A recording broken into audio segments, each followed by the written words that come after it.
Bienvenidos a un nuevo especial de Realpolitik Televisión. En el programa de hoy vamos a estar hablando con uno de los youtubers más importantes que tiene nuestro país y probablemente también Latinoamérica. Él es periodista, es investigador, además es amigo. Nico, gracias por A venir. vos, Santiago, muchísimas gracias y felicitaciones por el Primera vez estudio. acá, ¿no? Primera vez en este estudio, sí, Bueno, ya en la radio había estado habías bastante. estado. La idea, Nico, es hablar un poco de lo que está pasando en el mundo, que está bastante convulsionado y obviamente el eje y todas las miradas van para el lado de lo que sucede en la guerra entre Rusia y Ucrania. Así que bueno, hacenos alguna mirada inicial sobre este conflicto que tiene a mal traer a todo el globo. Bueno, desde mi punto de vista, Santiago supone una gran novedad en los últimos años, en el escenario geopolítico de los últimos años, porque, digamos, es un conflicto armado como no se veía desde hace mucho tiempo en Europa, desde que terminó la guerra de los Balcanes, de hecho, pero además involucrando una potencia como Rusia, lo cual ya es algo que no tiene precedentes desde la Segunda Guerra Mundial. En su día, Rusia asistió al gobierno satélite soviético checo a aplastar la primavera de Praga, pero básicamente era un acuerdo. En este caso es una invasión en toda regla y bueno, definitivamente cambia bastantes cuestiones a nivel global. Creo que lo que primero deberíamos entender es las implicancias que tiene este conflicto en la economía. Para que te des una idea, Rusia y Ucrania entre ambos países producen una cuarta parte del trigo del mundo, que es a su vez el 15% de las calorías consumidas por el habitante promedio del planeta. Algo que ya se está sintiendo muchísimo en Argentina, que de hecho algunos creyeron ilusamente que Argentina le iba a ir bien, porque si bueno, desaparecen dos actores claves de la producción de alimentos, esto va a subir los precios. Sí, sí, va a subir los precios, pero vos necesitas fertilizantes. Y Rusia es el principal productor de fertilizantes del mundo. El 25% de los fertilizantes que se producen en Rusia. Y yo hablaba recientemente con una persona aquí que tiene un cargo importante en una empresa de comercio exterior y me dijo, estamos al borde de la quiebra por las sanciones que impiden acceder fácilmente a estos productos, que es una de las principales importaciones de Argentina y nadie habla de esto. También tenés agroquímicos específicos que se producen en Ucrania para la producción de tubérculos. Tenés un problema adicional con el gas. Vos considerá que el gasoil, el diésel, es el combustible clave para la producción agrícola en todo el planeta. Tanto para las cosechadoras como para los tractores, como para otras cuestiones del campo. Y el gas directamente en el primer mundo, el gas natural, se usa para secar los granos. En los silos, en Estados Unidos, por ejemplo, el secado se hace con gas natural.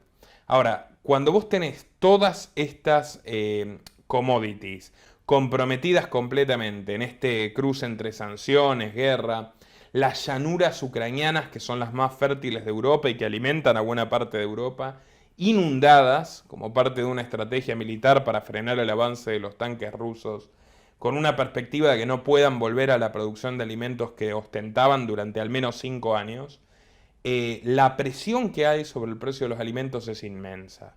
Por eso Biden, ni más ni menos que Biden, ha dicho recientemente en una rueda de prensa que realmente nos estamos asomando a una crisis alimentaria sin precedentes, que puede haber desabastecimiento y todo esto también deriva de las políticas que él eligió. Tanto de las sanciones comerciales como de la impresión descontrolada de dólares, que es otro tema que está hoy sobre la mesa, la inflación a nivel mundial en un pico que no se ve desde los años 70. Entonces vos tenés con todos estos componentes una verdadera tormenta perfecta donde casualmente podemos encontrar nombres de ciertas figuras que están ganando con esto como se ganó con políticas de encierro en todo el mundo. ¿Crees que, yendo un poquito más para atrás, al inicio de la guerra, ¿crees que Rusia tenía alguna alternativa al conflicto armado? Porque a veces daba la impresión de que Rusia se vio metida en un problema del cual después no podía salir, ¿no? Bueno, mira, es cierto, es correcto que las bases de la OTAN se fueron acercando a las fronteras rusas incumpliendo con un pacto no escrito, porque no estuvo escrito en ningún lado, pero bueno, es algo que había comprometido Clinton con Boris Yeltsin en los 90s. Y bueno, ante eso tenía varias opciones Rusia. Yo me acuerdo, porque la historia habla mucho de lo que pasa hoy también, de la crisis de los misiles en Cuba, por ejemplo. Bueno, cuando los norteamericanos pusieron misiles en Turquía, los rusos los pusieron en Cuba y más o menos, bueno, estuvieron a punto en teoría de una escalada nuclear y terminaron resolviendo sacarlos ambos de las respectivas bases. Eso también podría haber pasado hoy y sin embargo no sucedió. Putin hace mucho tiempo quería invadir Ucrania, esa es la realidad. Yo creo que tenía otras opciones. La guerra de Ucrania como una forma de prevenir el avance de la OTAN es una coartada muy endeble. Te diría un poco estúpida, no es propia de Putin. Es un argumento para el pueblo, pero no es algo que realmente tenga un peso geopolítico considerable. Vos pensá, agrediendo Ucrania, ¿qué lograste? Que todos los países que todavía no habían entrado a la OTAN quieran acelerar su ingreso a la OTAN, como Suecia, como Finlandia, que se ven totalmente amenazados. Y es exactamente lo que está pasando. El punto es que Putin manejó Ucrania como un estado satélite durante muchos años, hasta las protestas del Euromaidán. Víctor Yanukovych era un presidente títere de Rusia que de hecho escapó de Ucrania en medio de las protestas contra sus medidas autoritarias y violaciones de derechos humanos y ahora vive en Rusia, asilado ahí. Ahora Víctor Medvedchuk, que Zelensky lo ostenta como prisionero de guerra, el mejor amigo de Vladimir Putin, realmente un amigo íntimo de Vladimir Putin, oligarca ucraniano, era quien Putin quería poner, de poner a Zelensky y ponerlo a él como presidente. Es parte de una estrategia similar a lo que Hitler llamaba el Lebensraum, que era el espacio vital alemán. Bueno, para Rusia históricamente fue necesario, por lo menos para los gobiernos fuertes de Moscú, tener una zona de influencia alrededor de su vasto territorio, como para poder contener, poder controlar y poder influir en el territorio. Ahora, si vos pensás Rusia como economía, no es una economía relevante, produce cosas muy importantes, pero no es una economía, no es un país desarrollado, ni mucho menos. No es un país que tenga una gran influencia económica, realmente lo que tiene es poder militar. Es, de hecho, el número, está en torno al número 60 de PBI per cápita, o sea, está en la parte más pobre de la lista de los países del mundo. Y nada de esto sucedería si no existiera cierta complicidad moderada de China. Y China está emergiendo, Santi, en este tablero, como el garante de la paz, como el mediador eficiente. O sea, todo lo que hace Putin depende del visto bueno de Xi Jinping, porque en última instancia quien va a sostener, quien ya está sosteniendo económicamente a Rusia en este escenario de sanciones, es China. Pero por otro lado, no toma una postura explícita de ninguna manera, no toma una postura de apoyo explícito. Dice, bueno, yo me abstengo de votar, no voto a favor tuyo. Y si a Putin se le va la mano, van a ser los chinos los que le tienen las orejas.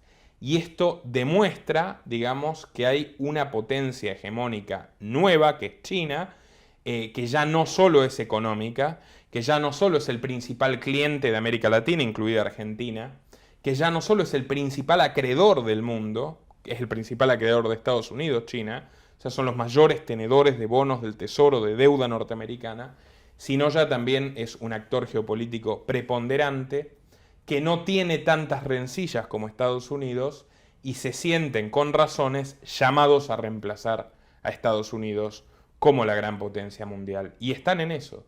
Y Biden, basta con verlo, no quiero ser malo, pero bueno, basta con mirar a Biden para darse cuenta de que es el presidente de una caída. O sea, es el presidente casi que puesto, te diría, adrede por ciertos grupos de poder en Estados Unidos para el ocaso del imperio.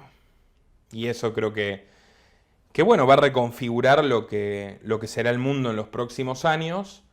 Y por otro lado, como te digo, hay que mirar la ruta del dinero y hay que mirar quiénes son los beneficiarios, porque no me deja de parecer curioso que, por ejemplo, Putin y Zelensky, antes de ser presidentes, hayan sido de los miembros más comprometidos del programa de jóvenes líderes del Foro de Davos, del Foro Económico Mundial. Y si vos te fijás lo que pasó con la pandemia, tenés el evento 201, que lo puede buscar cualquiera, 40 días antes del primer en Wuhan, se reunieron el Foro Económico Mundial, la Fundación Bill y Melinda Gates y la Universidad Johns Hopkins a hacer un simulacro de exactamente lo que sucedió 40 días después. En ese simulacro, donde estaban la actual directora de Inteligencia Nacional de Biden, ex directiva de la CIA de Obama, Avril Haines, el propio Bill Gates, Klaus Schwab, que es el presidente del Foro Económico Mundial, y tantos otros personajes prominentes de la élite mundial, ellos expusieron las políticas que vimos reflejadas inmediatamente, meses después, en todos nuestros países. ¿Y a quiénes beneficiaron esas políticas? ¿A quiénes beneficiaron las políticas de encierro total? A las tecnológicas, a sus compañías. ¿Cómo? Obligaron a que muchísima gente se vea forzada a comprar nuevas computadoras, nuevo software, nuevo hardware para hacer el trabajo que antes hacían en la oficina en su casa. Y esto les trajo ganancias enormes. Vos fíjate, las 10 mayores fortunas del mundo se duplicaron desde entonces. Y todo el mundo empeoró en todos los niveles. O sea, tenés caídas del PBI promedio mundial, 7%. Muchísima gente en la pobreza, desempleo récord. Según los datos de la propia ONU, las políticas de encierro, esto es la Dirección de Alimentos de la ONU en Nueva York, generaron que mueran 300.000 personas de hambre por día. 5 veces más que los peores años anteriores del siglo XXI. Bueno, esos mismos personajes que ganaron y mucho con el encierro, hoy están ganando con la guerra.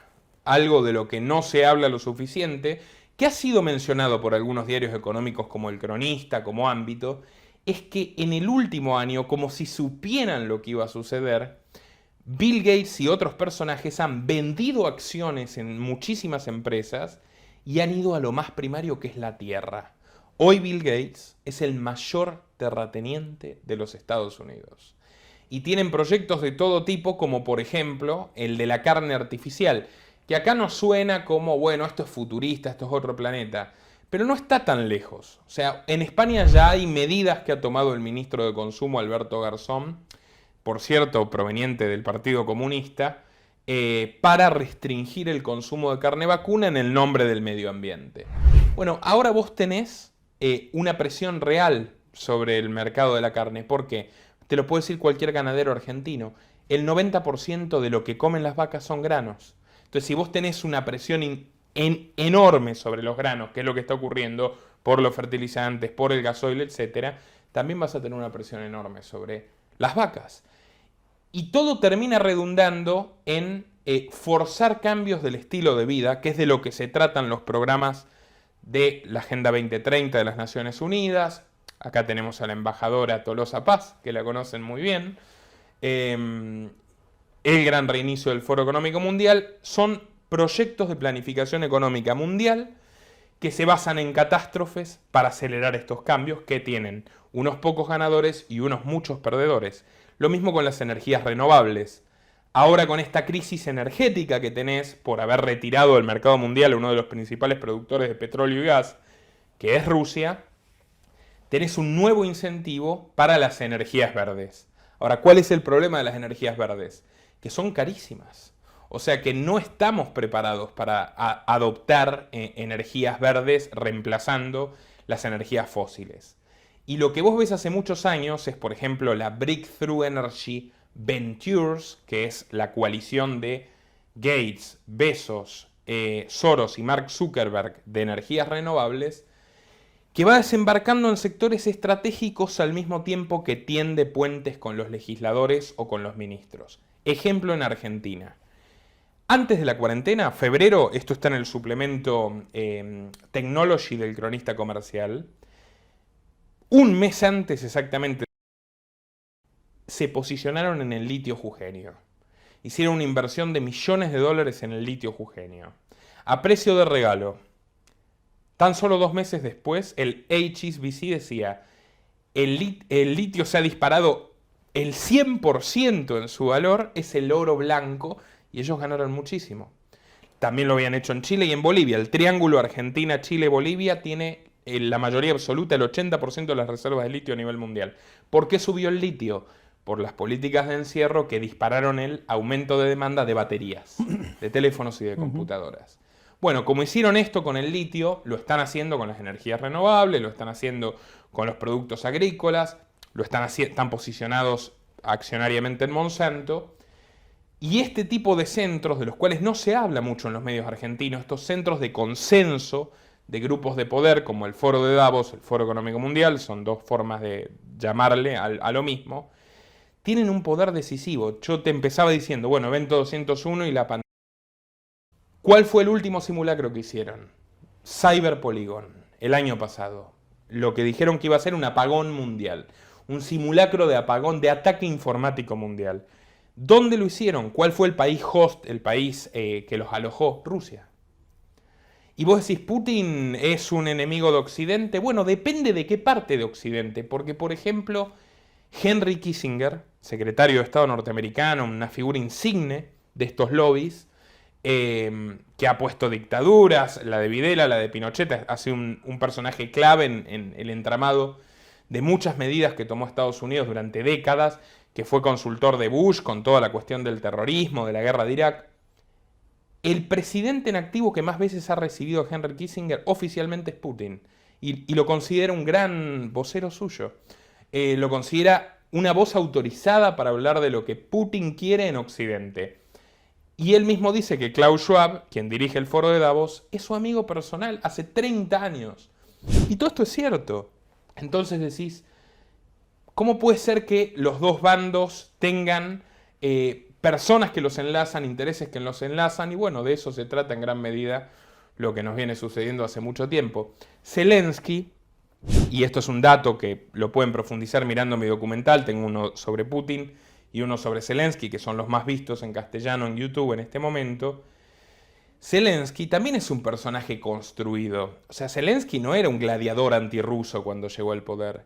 Volodymyr Zelensky, para que tengas una idea, hace 2 años no sabía hablar ucraniano fluidamente, porque él es de la minoría ucraniana ruso hablante, y porque él desde los 20 años trabajó en Rusia. Y no trabajó en Rusia en el sector privado. Él durante 20 años con su productora Kvartal 95 tuvo como principal ingreso los contratos públicos con el Kremlin, con el gobierno de Putin. Zelensky hizo causa común con las facciones prorrusas en Ucrania para impedir una ley que obligaba a que los programas de televisión, las películas en Ucrania sean en ucraniano, porque eso lo perjudicaba a él. Entonces, ¿cuándo se torció Zelensky? ¿Cuándo se convirtió a volver, cuándo empezó a volverse adverso a Putin? Es bastante discutible. O sea, él y otro importante figura, Igor Kolomoisky, no sé si has leído algo del escándalo de Hunter Biden, el hijo del presidente de Estados Unidos, que fue contratado durante muchos años por uno de estos oligarcas ucranianos. Igor Kolomoisky es también el principal apoyo de Zelensky. Toda esta gente operó a favor de Rusia durante mucho tiempo y las cosas se torcieron, por lo menos de acuerdo al relato oficial, cuando hubo una baja del precio del petróleo, 2013-2014.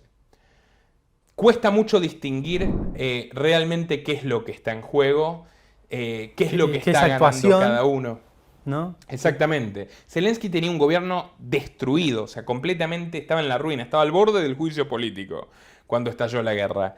Y muchos afirman, ¿cómo puede ser que no reaccione Ucrania? O sea, la CIA está hace 3 meses diciendo que Rusia va a invadir Ucrania, los medios están hablando de eso, y ellos paralizados. O sea, ahora lo ves pedir armas, lo ves pedir... No pedían nada, no estaban preparando nada, que pase lo que tenga que pasar.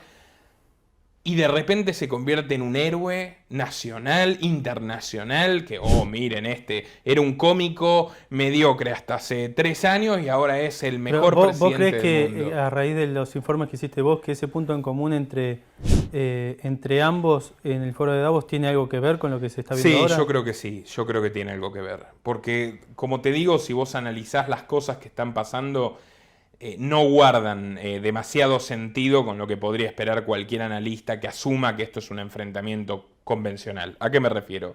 No tenía sentido, por ejemplo, inundar las llanuras de Ucrania para frenar que avancen los tanques rusos. Ya el clima, el propio clima, el deshielo en este momento, la primavera en Europa, propiciaba que haya un terreno barroso que frene la invasión. Otra cosa, esto de darle rifles de asalto a las abuelitas no es heroico. O sea, estás mandando a las abuelitas a pelear con el segundo ejército más poderoso del mundo.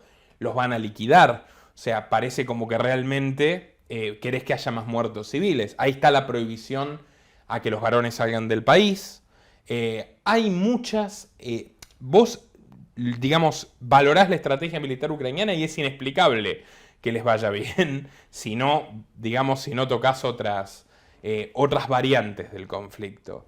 Y en el caso de Putin, lo que está sucediendo también es que prolongar la guerra a él le sirve como un gran ejercicio de purga y de represión interna. Putin estaba en el momento de menor popularidad de sus 23 años de gobierno. Y esto le permitió encerrar, por ejemplo, a 9.000 opositores y no los soltó nunca. O sea, no es que los encarceló con motivo de las protestas antiguerra y al día siguiente los soltó, que es hasta lo que hacen Maduro y compañía. La mayoría te los sueltan al día siguiente, después de pegarles, maltratarlos, amedrentarlos. Putin no los volvió a soltar, ¿entendés? Y ahora tiene un control de los medios de comunicación en Rusia que no tuvo nunca. Por más que siempre influyó fuerte, hoy directamente al que habla mal del gobierno, bueno, traiciona a la patria, a la cárcel. Entonces, vos tenés por un lado un Putin temeroso de que su poder se disuelva antes de esta invasión, que siente que ahora tiene, con toda la razón, la mano de hierro, el puño de hierro, a los rusos en su puño de hierro. Y por otro lado, un Zelensky que estaban al borde de destituirlo, con escándalos de corrupción, 40 millones de dólares que le encontraron en el extranjero, Ucrania salía en el ranking como el país más corrupto de Europa, tenía el 80% de la población en contra, y ahora de repente ha sido ungido como un gran héroe. Es uno de los efectos que suele generar la guerra, cohesión interna, ¿no? Claro. Para poder combatir con el enemigo. ¿Qué te quedó de los dos informes que hiciste de Zelensky y de Putin? ¿Qué te quedó a grandes rasgos? Pues son largos, tienen mucha información, pero a vos personalmente, ¿qué te quedó? Bueno, que nuevamente confirmar que las apariencias engañan. O sea, nunca me hubiera imaginado que Zelensky era un tipo más cercano a Rusia que casi cualquier otro político ucraniano en los últimos años. Tampoco me hubiera imaginado que tuvo la sede de la productora en Moscú hasta el 2014. Nunca me hubiera imaginado, por otro lado, que lo habían puesto a dedo el mismo sujeto, Igor Kolomoisky, que contrató al hijo de Joe Biden como asesor, un tipo que nunca pisó Ucrania, que no sabía nada de la industria del gas, pero que le estuvo pagando cientos de miles de dólares durante años, obviamente como una forma de influir en la esfera política de Washington. Y respecto a Putin, lo que más me sorprendió es que no es la contrahegemonía que aparenta, en absoluto. O sea, Putin es una persona con grandes alianzas en Occidente que no hubiera llegado a donde llegó si no fuera con esas alianzas. Hay que recordar, tal vez los más jóvenes no tengan idea de esto, pero cuando fue, por ejemplo, la invasión a Afganistán, Putin fue el primero en apoyar a George Bush. Putin prestó territorio para que las tropas norteamericanas pasen por Rusia. Un hecho sin precedentes en la historia. Y así, bueno, vos ves cancilleres alemanes. Gerhard Schroeder, el anterior a Merkel, es director de Gazprom, el monopolio de gas ruso. Y el anterior de Schroeder es accionista de Rosneft, la petrolera rusa. Y así vos decís, ¿cómo puede ser que este tipo tenga una semejante influencia en Occidente cuando supuestamente es el cuco de Occidente? Y decís, bueno, no, esto va a terminar siendo una guerra de las élites contra sus pueblos en lugar de entre las clases dirigentes como nos vende la CNN o Russia Today. ¿Qué crees que pasa, bueno, ya puntualmente de este lado, desde Argentina, con todo este lío que se está armando? ¿Y qué crees lo que va a pasar en el marco de la alianza gobernante, las elecciones que vienen, la figura famosa de Sergio Massa y bueno, esa visión tuya que tuviste hace un par de años de que Massa iba a ser una especie de heredero de ese frente? Mira, yo siempre lo analicé en los términos de las redes de apoyo internacional que tienen los distintos políticos argentinos. Massa, Larreta y Bullrich tienen buenas conexiones, pero Massa gana por lejos. Yo me acuerdo una de las primeras entrevistas que vi a Massa, la hizo La Nación cuando recién sacaban videos en el diario en el año 2009. Massa estaba en la ANSES, me acuerdo perfecto. Acababa de rescatar al banco hipotecario de Elstein con el dinero de los jubilados y estaba dando una entrevista, joven y todo, la pueden buscar, y tenía un muñequito de Obama con una bandera norteamericana en el escritorio. Y hablaba y jugaba con el muñequito y decía que qué bueno que eran los Estados Unidos, qué maravilla los Estados Unidos. A partir de ese momento han pasado 13 años de esa entrevista. Massa es el político argentino que más veces visitó Estados Unidos en la historia. No ha habido un político argentino que visite más Estados Unidos que Massa. Massa estuvo en la asunción de Donald Trump, invitado por Rudy Giuliani, exalcalde de Nueva York, abogado de Trump, que Massa contrató como asesor de seguridad en Tigre. Estuve en Tigre hace poco, la seguridad no es una de sus mayores virtudes, pero que lo contrató a Giuliani y lo contrató. También estuvo en la asunción de Biden. Creo que no hay muchos políticos, ni siquiera norteamericanos, que hayan tenido ese privilegio de estar en dos asunciones. Está el video, esto lo digo nada más como para ponerle un poco de picante interactivo. Pueden ir a ver el video de cuando Biden, como vicepresidente Obama, visita Argentina.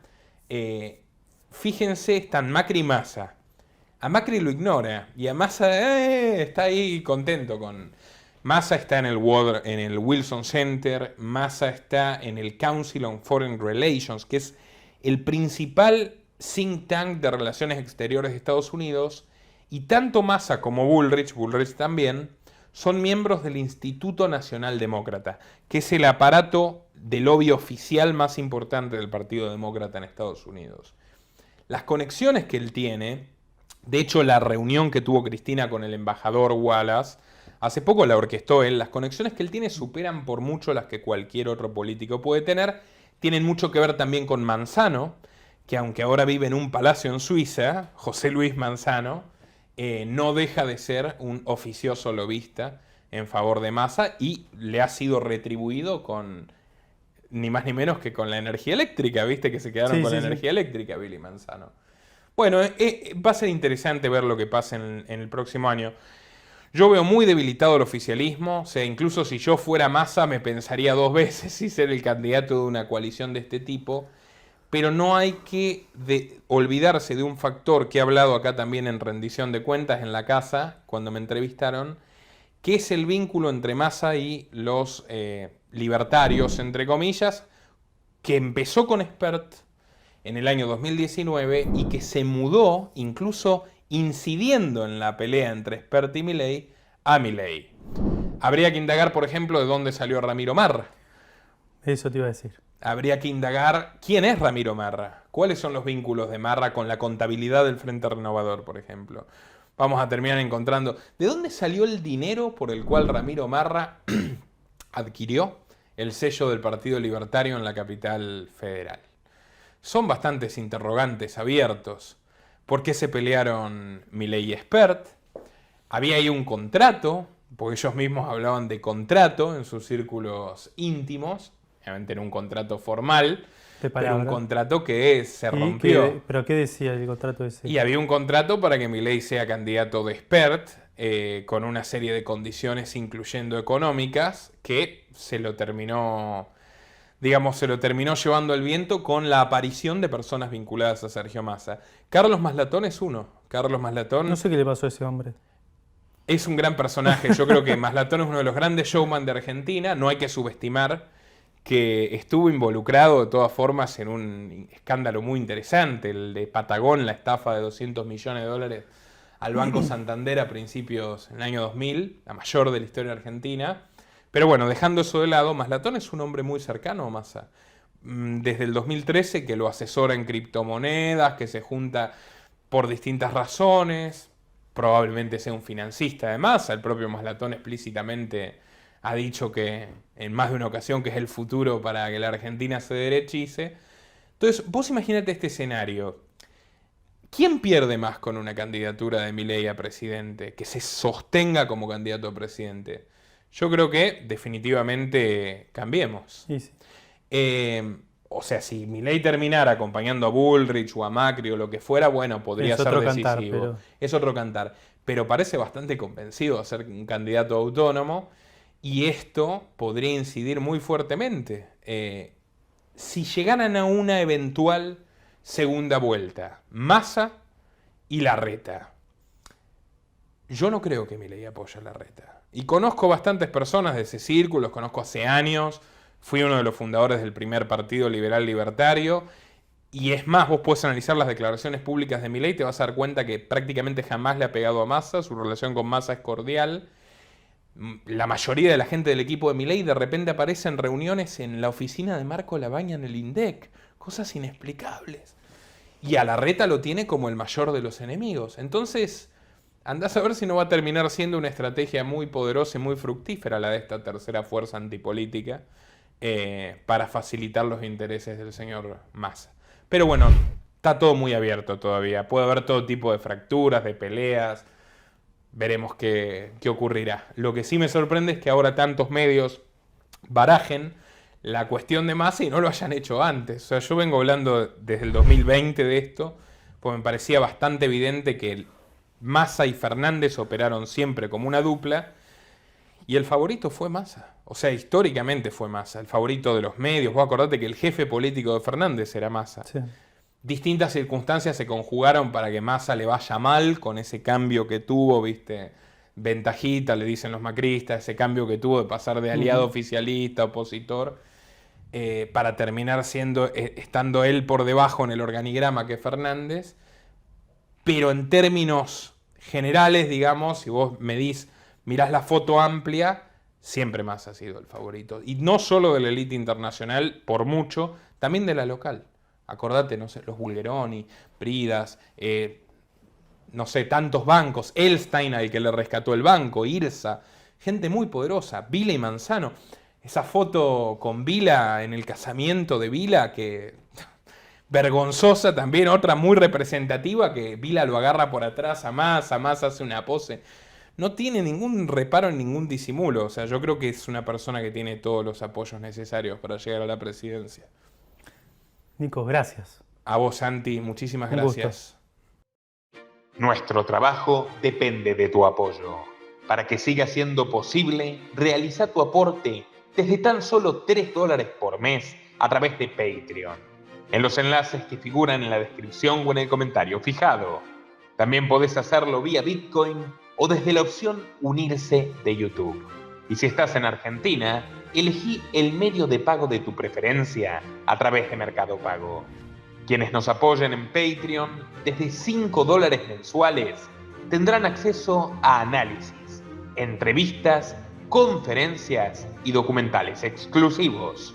También tenemos opciones para sponsors, así que publicita con nosotros a través de patreon.com/Nicolás Moraz.